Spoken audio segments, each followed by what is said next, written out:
welcome back to another episode of DSLRvideoshooter.com. And today, I would really like to talk to you guys a little bit about future-proof lenses. For a while now, we've kind of settled into the whole DSLR video realm, and but as we look forward, we see a lot of different kind of camera systems coming out, different mounts, and all kinds of stuff. So even if you're just getting started, it's kind of important to think ahead, and especially when it comes to investing in glass. Because aside from your camera, glass and rigs, but more importantly glass, is one of the biggest things you're going to be investing in, especially with the option of having so many out there. So something I want to suggest to you guys, and something I've been doing recently, is making sure that I invest in Nikon glass. Now, a lot of people are going to not be real crazy about this idea. I mean, Canon's got some amazing glass out there. But here's my argument for choosing Nikon over Canon, even if you're shooting on a Canon DSLR. And that reason is the flexibility of the mount itself. Right now, you can get a Nikon lens. You can put it on a Nikon SLR. You can get it on a Micro Four Thirds. You can put it on a Canon SLR, and a whole slew of other camera systems. So it's a very, very flexible mount. And unlike Canon, you're going to be able to put it on most things. Now, Canon glass, you're not going to be able to go on Nikon. So let's say Nikon comes out with something, which would be awesome if they did, that killer camera came out. You'd be cool because you can put your Nikon lenses obviously on a Nikon camera.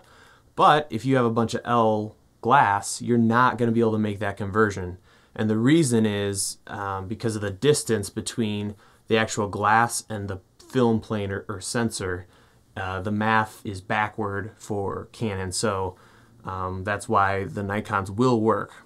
And another reason I strongly suggest you guys look into Nikon glass is aperture control, and being able to control your aperture, and the actual blades are physical. So now this isn't true with all Nikon glass, but for a lot of it, it is. So for example, this is a Canon lens, 50mm f1.4. Great lens, you know, I really enjoy it. It does an awesome job, has autofocus and all that, but what you'll notice is I have no way to physically control the aperture on this lens. The only way I can change it is if I put it on a DSLR and adjust it for there, a Canon DSLR.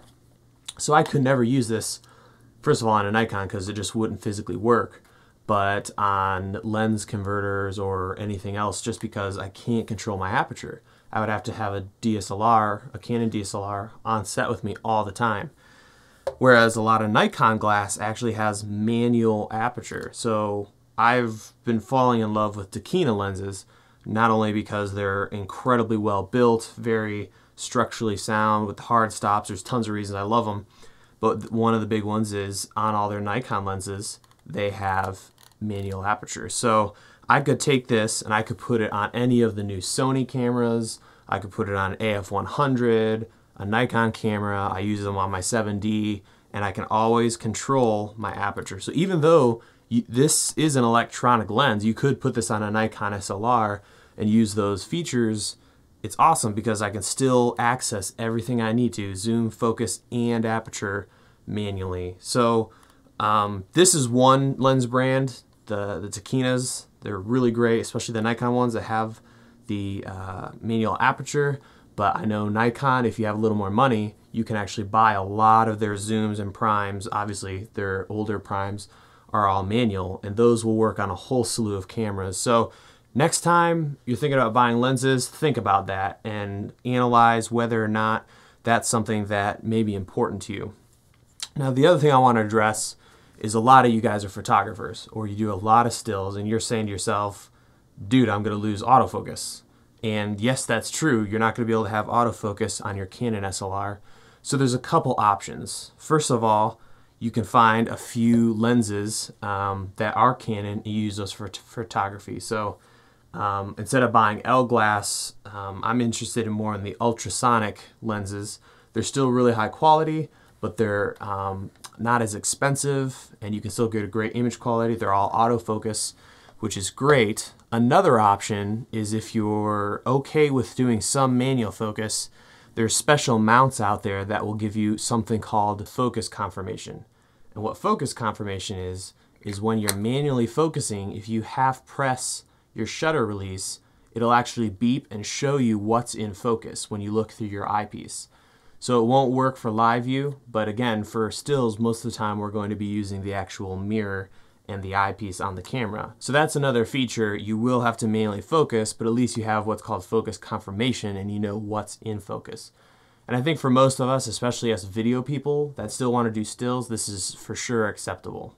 And again, there's still tons of lenses out there that are affordable, but still give you autofocus. But I think more importantly, as we go into the future, as more and more camera systems, more and more sensors, and everyone has their own mount, Nikon glass is going to be an ally for you and your kit as you go forward in the future. As always, check out DSLRvideoshooter.com for more tips, tricks, and reviews. We have a lot more content coming up, more interviews with other filmmakers. So I hope to see you guys there. If you ever have a question, feel free to email me or drop a comment, and I look forward to hearing from you.